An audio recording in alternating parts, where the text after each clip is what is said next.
Hello guys, hello! Today we will be talking about the LA riots. First, we will look at some of the footage on the ground. Then we will look at some of the footage from the people who are actually inside of those protests. And they will tell us how the protests actually feel while being part of it. And then we also we'll go a little bit deeper and we will talk about who truly benefits from all of this and who truly is the beneficiary from the privatization of deportation centers and who is making, billions and billions of dollars from this. And after that, at the end, do not go away, but I have a big, huge announcement that, guys, you do not want to miss. You do not want to miss. Guys, the police officer blinked twice. You know what that means? Okay, guys, so now we will watch a little bit of that raw footage, okay? A little bit of that raw footage from on the ground.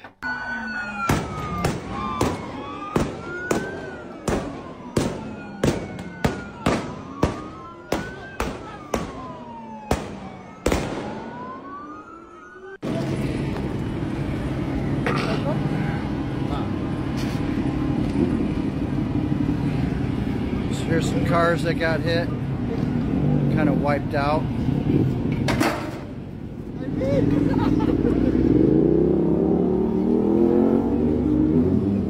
Wow, what a mess.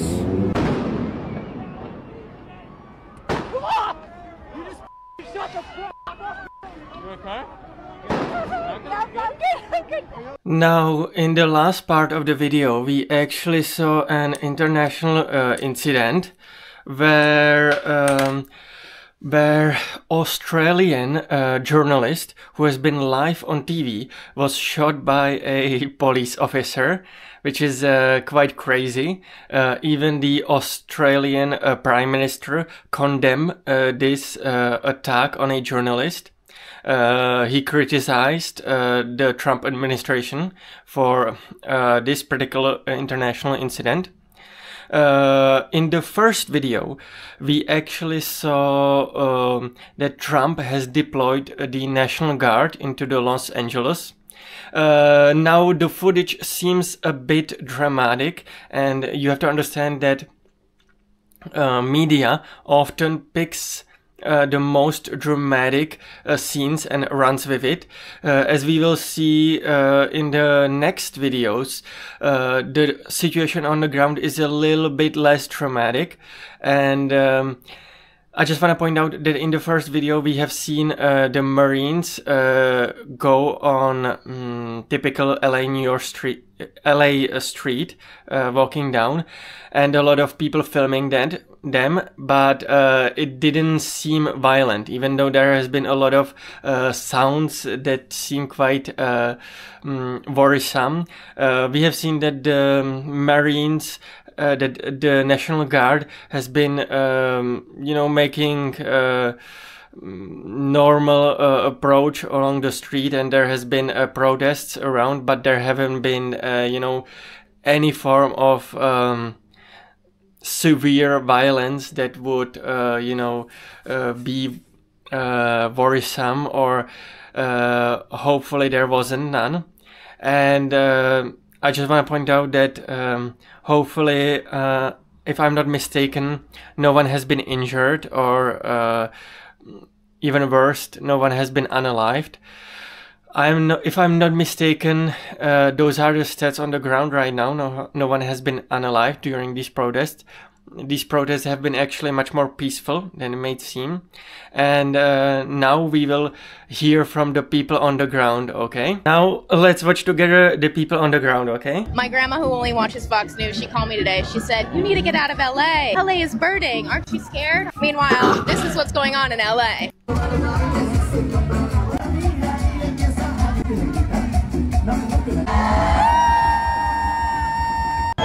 Do not listen to what the people are saying. LA is not a fucking war zone right now.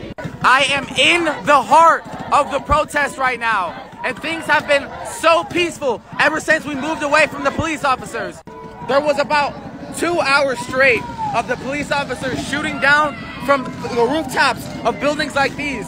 Anyone who's saying that these protests are violent is not here. As you can see and as you can hear from people who are truly in the protests, you know, legacy media often lies about certain things.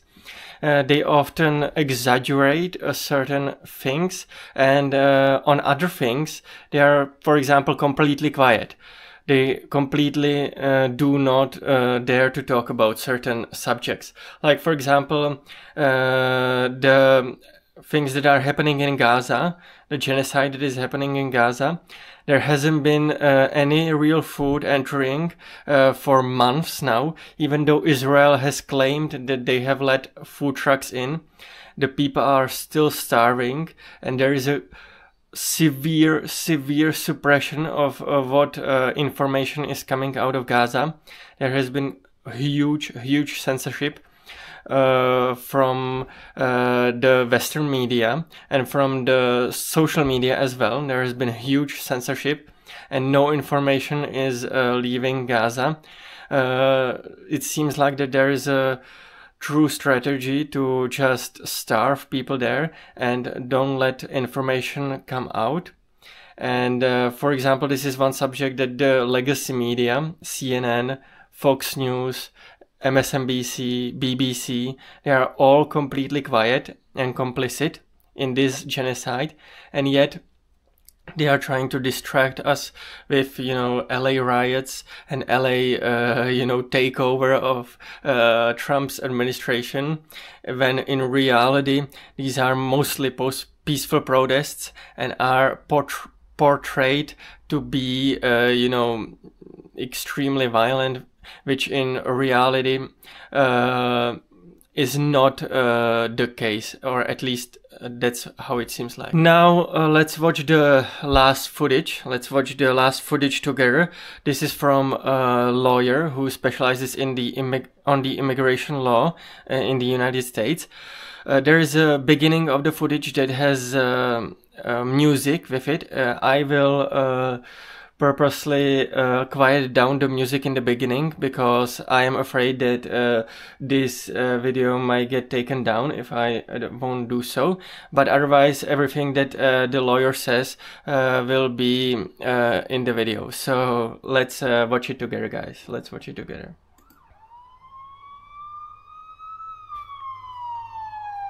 If you're wondering why they're going after day laborers and farm workers, it's because of this. Last week, my friend Jose told me he has to work 5 days just to make one phone call with his family. I was like, what? Jose's this classic working class dad, big muscles, big smile. He loves playing soccer with his kids. Unfortunately, he's also an immigrant farm worker, and one day while coming home from the fields, I swung by and picked him up. I met Jose in an immigration detention center where I volunteered to give folks legal advice. The facility Jose is in charges him $5 to make a phone call. How does he pay for them? Well, he works. For a full day of work in this immigration detention center, they pay him $1. So he has to work a full week to make one phone call with his kids. So if you're wondering why they're going after day laborers and farm workers, this is the big reason why. American businesses don't want to pay these hardworking immigrants the minimum wage. They want to pay them $1 a day. And by the way, these immigration detention centers aren't run by the federal government. They're run by private for-profit prison companies who exploit the people inside to make billions in profit and then donate it back to Trump and the Republican Party. This has never been about deporting criminals. This is about slavery.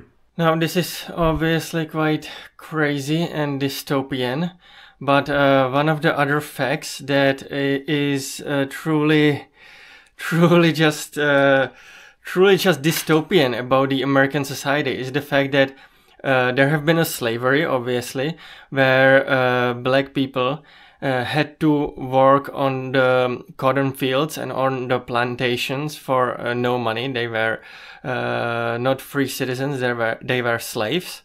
And since there was obviously human rights abolished, human rights movements abolished slavery a long time ago, and since then, right now in the American society, what's quite insane is that the privatized prisons who have millions of people in the United States are in prisons. They are now working the same fields, the same cotton fields. They are picking up the same way as the slaves used to, and they are also being paid almost nothing, almost close to nothing. So this for-profit prison industrial system benefits from basically a slave labor. And now it seems like that not only these privatized prisons benefit from this slave labor, but the newest invention in the just dystopian reality that we live in is that they have privatized deportation centers, where you don't even have to commit a crime. All you have to do is just being here illegally or being suspected of being here illegally, and you can be basically kidnapped and put into a deportation center where you will be slave labor. Essentially, you will be working for pretty much nothing, even less than the minimum wage. Right now, the minimum wage, I believe, is federally around $7.50, which hasn't moved for years and years. When we compare it, for example, the minimum wage in Europe, it traditionally it moves as the society gets, as the particular country gets richer and richer, and the GDP grows. Usually the minimum wage also grows, but that's not what has been happening in the United States. In the United States, the society is built upon slave labor, and seems like the newest invention, the deportation centers, are a big part of this industrial complex, of this prison/deportation industrial complex. Now, one other insane fact that we need to mention is that the ICE agents, they did not learn this in the United States. They did not practice in the United States. As a matter of fact, they all have been trained inside of West Bank. They have been training with the IDF soldiers. They have basically been conducting raids together with IDF, where they learned how to basically abduct people during the night, how to seize their property, how to just kidnap them during the night, and just invade their houses and seize their property. And they have all learned this inside of West Bank, practicing on innocent Palestinians. And now all these new learned skills are being used domestically on Americans or on illegal immigrants, on illegal Americans. Well, the irony is that all Americans are basically immigrants. If you just go a few generations back, there is always a boat that brings you into the United States. And now it's insane because not only did ICE learn this basically illegally in illegal settlements, illegal Israeli settlements, but now they are deploying these new learned skills back home. Now, on a little bit of a brighter note, I have a huge announcement to make. I have a huge announcement. I have been lucky enough to been invited on the Joe Rogan podcast. And so I have come down to Austin. It was a huge privilege. It was so much fun. Joe is great. Joe is, it's one of the biggest, it's the biggest podcast right now. And so it has been just amazing. I'm so lucky that Joe was willing to have me on.